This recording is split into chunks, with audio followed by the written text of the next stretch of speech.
오늘 주신 말씀은 요한복음 19장 6절로 11절 말씀입니다. 요한복음 19장 6절로 11절 말씀 받들어 읽겠습니다. 대제사장들과 아랫사람들이 예수를 보고 소리질러 이르되 십자가에 못 박으소서 십자가에 못 박으소서 하는지라. 빌라도가 이르되 너희가 친히 데려다가 십자가에 못 박으라. 나는 그에게서 죄를 찾지 못하였노라. 유대인들이 대답하되 우리에게 법이 있으니 그 법대로 하면 그가 당연히 죽을 것은 그가 자기를 하나님의 아들이라 함이니이다.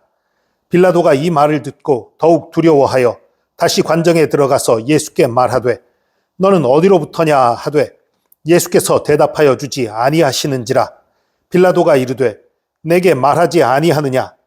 내가 너를 놓을 권한도 있고 십자가에 못 박을 권한도 있는 줄 알지 못하느냐.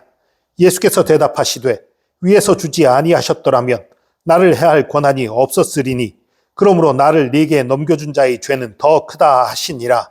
아멘.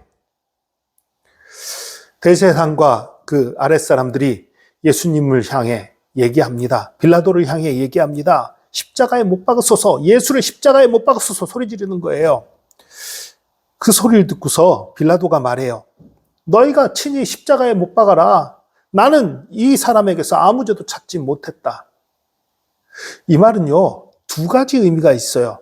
하나는요, 나는 이 사람에게서 죄를 찾지 못했으니까 이 사람에게 형벌을 내릴 수 없다라는 의미가 하나 있고, 그러나 너희들이 그렇게 자꾸 주장하니까 니들 마음대로 해라. 내가 거기 상관 안 하겠다. 그러니까 유대인들이 이 대제사장과 그 바리새인과 그 사람들이 자기 마음대로 처형을 해도 내가 거기에 대해서 죄를 묻지 않겠다. 그런 얘기예요. 타협이에요. 나는 죄를 벌할 게 죄가 없으니까 나는 내가 벌하지 않을 거다. 그러나 니들이 어떻게 하든지 상관 안 할 거다. 그러니까 더 이상 민요 일으키지 마라. 손안 일으키지 마라. 이게 빌라도의 타협이에요. 그런데 대제사장과 그 아랫사람들은 타협할 생각이 없어요. 우리에게 법이 있으니 그 법대로 하면 그가 당연히 죽을 것은 그가 자기를 하나님의 아들이나 함이라 하고서 다시 고소를 계속해요. 왜 이렇게 고소를 계속합니까? 왜냐하면 대제사장과 바리새인들의 입장에서는 예수님이 로마 병사들의 손에 죽어야만 하는 거예요. 왜냐하면 수많은 유대인들이, 수많은 이스라엘 사람들이 예수를 선지자로 알고 있거나 그리스도로 알고 있어요. 그런데 그 예수를 대제사장과 바리새인들의 손으로 예수를 죽이게 되면 어떻게 돼요? 백성들의 원상을 하게 되는 거지요. 그게 두려운 거예요. 그러니까 직접 예수님께 손대지 않는 거예요. 그러나 로마 병사들에 의해서 십자가에 못 박히게 되는 순간 어떻게 됩니까? 예수는 더 이상 그리스도가 아닌 거예요. 이스라엘 사람들이 알고 있는 그리스도에 대한 생각, 모든 적들을 무찌르고 하나님 나라를 건설하는 사람, 이렇게 알고 있단 말이에요. 그런데 외적인 로마 병사의 손에 죽어? 그럼 그리스도가 아니지. 이게 이스라엘 사람들의 생각이란 말이에요. 그것을 이용해서 로마 군병들의 손에 죽기를 원하는 거예요. 그래서 계속해서 고소하는 거죠. 아니, 당신이 처벌하십시오. 빌라도에게 그렇게 얘기하는 거예요. 이거는 당신이 처벌해야 될 것입니다. 다시 얘기하는 거예요. 근데 어쨌든 그 과정에서 하나님의 아들이다. 그렇게 말한 것을 이제 빌라도가 듣고서 두려운 마음이 든 거예요. 그래서 다시 이제 들어가서 예수님께 묻습니다. 너는 어디로부터냐?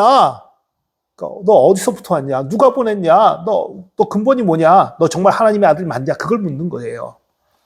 그 얘기를 듣고 예수님이 아무 말도 대답을 안 하세요. 그러니까 빌라도가 말해요. 왜 내게 아무 대답도 안 하냐? 내가 너를 놓을 수도 있고 벌할 수도, 십자가에 못 박을 수도 있는데 왜 나한테 아무 말 안 하냐? 그러니까 예수님 뭐라고 대답하세요? 나를 해할 권한이 위에서부터 하나님이 너에게 주지 않으셨으면 나를 해할 권한이 너에게 없었을 거다. 그러니까 나를 너에게 넘겨준 사람들의 죄가 훨씬 크다. 이렇게 대답하고 마는 거예요. 이것이 무엇을 나타냅니까? 예수님이 스스로 십자가 지기를 선택했다는 것을 보여주는 거예요. 요한복음에는 안 나타나 있지만 나머지 3개의 복음서에는 예수님이 겟세마네 동산에서 기도한 것이 나타나 있지요. 거기서 뭐라고 기도하십니까? 주님, 하나님, 아버지, 이 잔을 내게서 옮겨주시옵소서. 십자가가 두려운 거예요. 그 고통이, 그 아픔이 두려운 거예요. 그러나 마지막에 내 뜻대로 하지 마시고 아버지의 뜻대로 되기를 원합니다. 이렇게 고백했었지요. 그런데 이 순간은 지금 확실하게 결단한 모습을 보여주는 거예요. 내가 아버지의 뜻대로 고난의 길을, 십자가의 길을, 나를 희생 제물로 드리는 그 길을 가겠다라고 결단하신 거예요. 그러니까 빌라도의 질문에 아무 대답 안 하시는 거예요. 만약에 예수님이 빌라도에게 나 하나님의 아들이다 라고 말했으면 빌라도가 어떻게 했을까요? 그런 문제들을 만들지 않는 거예요. 십자가 지기로 결단했기 때문이지요. 예수님이 하나님의 아들이니까 당연한 거 아닌가요? 당연하지 않습니다. 이게 왜 당연해요? 저는 처음 예수를 믿고 이제 십자가에 대한 것들을 배우고 예수님이 나를 위해서 하신 일들을 들을 때에 좀 오해를 했어요. 예수님이 하나님의 아들이라는 것을 그리스 신화에 나오는 그 신들 같은 그런 모습으로 오해했어요. 무슨 소리냐 하면 사람의 모습으로 왔지만 초인인 거예요. 아주 큰 권능과 능력과 지혜를 갖고 있는 그 신인 거예요. 그러니까 그런 능력과 권능이 있다면 십자가를 져도 사람들보단 좀 덜 아프겠지. 아니, 또 많이 아프더라도 초인이니까 사람들보다 잘 견딜 힘과 능력이 있겠지. 이런 식으로 오해를 했었어요. 그런데 성경을 가만히 읽다 보니까 그게 아닌 거예요. 여러분, 이사야서에서 뭐라고 말하고 있습니까? 이사야 53장에는 그는 3절입니다. 그는 멸시를 받아 사람들에게 버림받았으며 간고를 많이 겪었으며, 간고란 건 고통, 슬픔, 비통, 근심 이런 거예요. 질고를, 병과 질병이죠. 그것을 아는 자라. 마치 사람들이 그에게서 얼굴을 가리는 것 같이 멸시를 당하였고 우리도 그를 귀히 여기지 아니하였도다. 우리하고 똑같은 사람이었고 어떤 면에서는 우리보다 더 연약한 사람이었다는 거예요. 예수님은 완전한 사람이었고 완전한 하나님이었습니다. 그것은 우리와 똑같이 고통과 아픔을 겪고 똑같이 지적인 그 제한을 받는 분이었고 능력에도 제한이 있는 그런 사람이었던 거예요. 그러나 그 성품이, 그 사랑이, 그 본질이 하나님이었던 거예요. 능력이 하나님인 것이 아니라 그 본질이, 그 성품이 하나님이었던 거예요.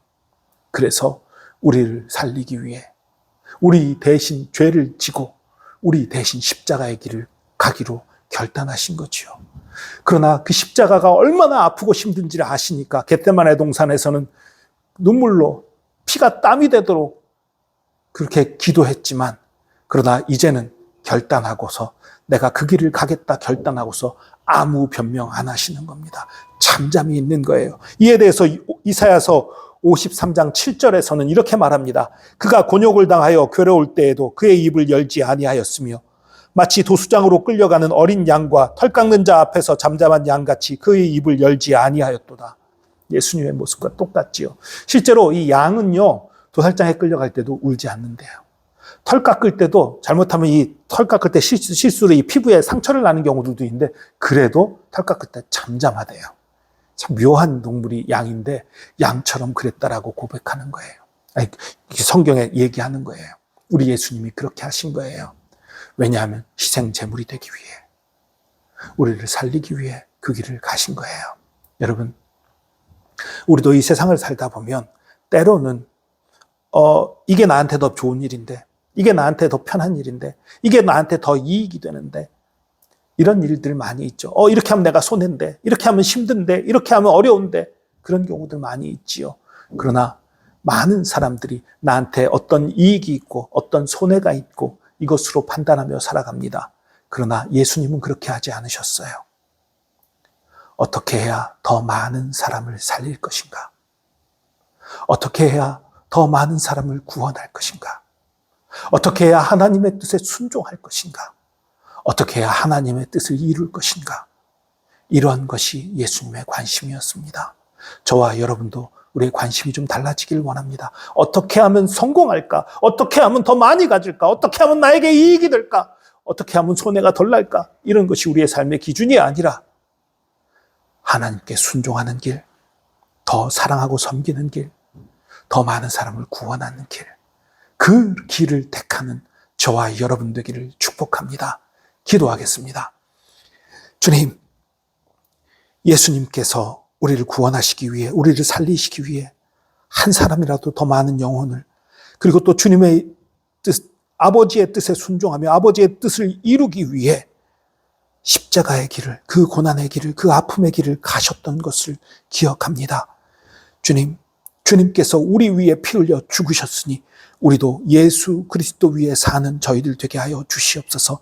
예수 그리스도의 뜻에 순종하는 길, 아버지의 사랑을 이루는 길, 섬기고 살리는 길, 그 길을 향해 가는 저희들 되게 하여 주시옵소서.